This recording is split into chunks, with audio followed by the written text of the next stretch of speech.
May the words of my mouth and the meditation of our hearts be acceptable in your sight, O Lord, our strength and our Redeemer. Amen. An extremely long gospel today. I'll try to keep the sermon short. From my reading this morning came the message, you cannot walk with Jesus and not be changed by the journey. As Jesus and his disciples were walking through the temple area, they saw a man who had been blind from birth. Their question to Jesus was, who sinned, this man or his parents?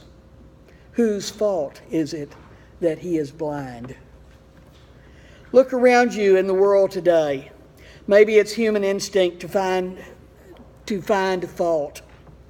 Maybe it's a coping mechanism to keep the unknown at arm's length. Whenever anything goes wrong, people start looking for someone to blame.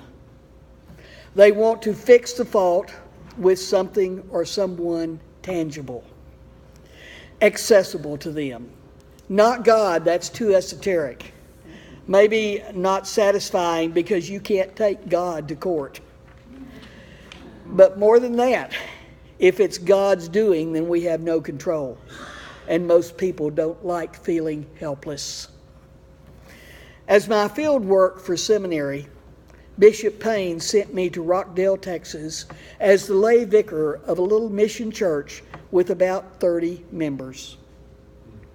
Some of these parishioners had some very interesting ideas about theology.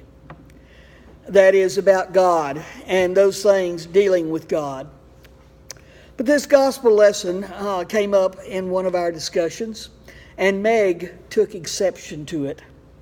She was very incensed that God would cause someone to be born blind just so that God himself could be glorified.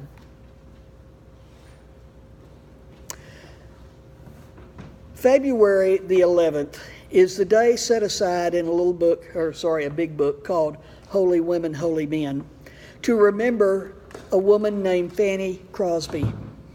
Fanny is remembered as a prolific songwriter who from about 1860 to 1910 wrote the words to over 8,000 hymns. The most famous one is Blessed assurance, Jesus is mine. Oh, what a foretaste of glory divine.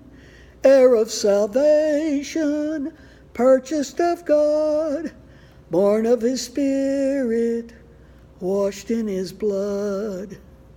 This is my story, this is my song, praising my Savior all the day long. The thing about Fanny is that she was blind, not from birth, but from the incompetence of an unschooled doctor who treated her for an infection when she was about 6 weeks old. If anyone had a right to be angry over their condition, she did. But she was not angry, and she never complained. Besides writing hymns, Fanny was also a teacher and a lecturer who traveled around the country. When asked if she would like to have her sight, she replied, no. She was afraid that the beauty of the world would distract her from praising God for all that he had done for her. So we go back to our lesson. Here is this man who has been blind from birth. In the age and culture that Jesus lived, blindness and other maladies were considered to be judgments from God, the result of sin. Since that time, I've given a lot of thought to Meg's complaint. What I understand is that we are all born, in whatever state we are born in, we are all born so that the glory of God can be shown forth in our lives. As human beings, we are born in the image of God. And in that image, we show forth the glory of God if we allow him to work in us and through us. Fanny allowed God to work in her, and his glory was shown forth in marvelous ways. As with so many stories in John's Gospel, there are two dimensions to this story. The physical blindness is a symbol of the spiritual blindness that so many people experience. The man is blind both physically and spiritually. When he receives his sight, he tells everyone that Jesus opened his eyes. The Pharisees, although they can see, refuse to acknowledge that God is working through Jesus or through the man who was born blind. They remain spiritually blind. This upsets their world for a person who is born blind, that is, in a state of sin, to receive their sight. That means that they have been cleansed from that sin. And this is really outside their experience. So the Pharisees say, Jesus is a sinner. And the man answers, I don't know if he's a sinner. One thing I do know, I was blind and now I see. I can almost hear the sarcasm when he goes on to say, you don't know where he comes from, and yet he opened my eyes. We cannot always control what happens to us, and we can't always find someone to blame. There's an email that has gone around periodically, and it speaks to our lesson today. A blind boy sat on the steps of a building with a hat at his feet. He held up a sign which said, I am blind, please help. There were only a few coins in the hat. A man was walking by. He took a few coins from his pocket and dropped it into the hat. Then he took the sign, turned it around, and wrote some words. He put the sign back so that everyone walking by would see the new words. Soon the hat began to fill up. A lot more people were giving money to the blind boy. That afternoon, the man who had changed the sign came back to see how things were going. The boy recognized his footsteps and asked, were you the one who changed my sign this morning? What did you write?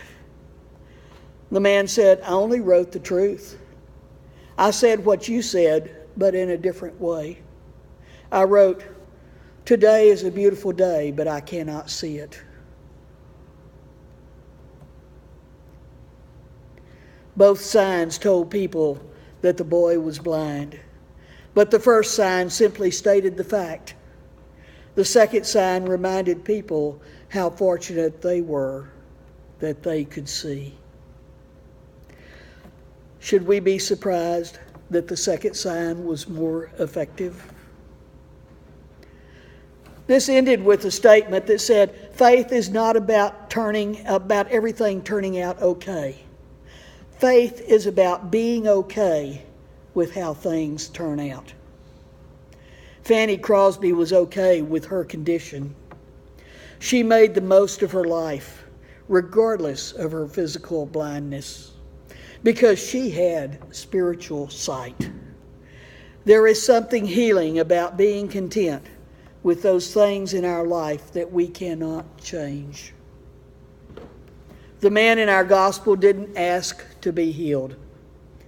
He did not demonstrate great faith to effect his healing. He accepted his life as it was, and God blessed him so that he could learn faith through what he experienced. The disciples walked with Jesus and were changed by their experience. The blind man encountered Jesus and was changed by his experience. I ask you to consider where God has touched your life so that your faith might be increased. Where is God's glory seen in your life?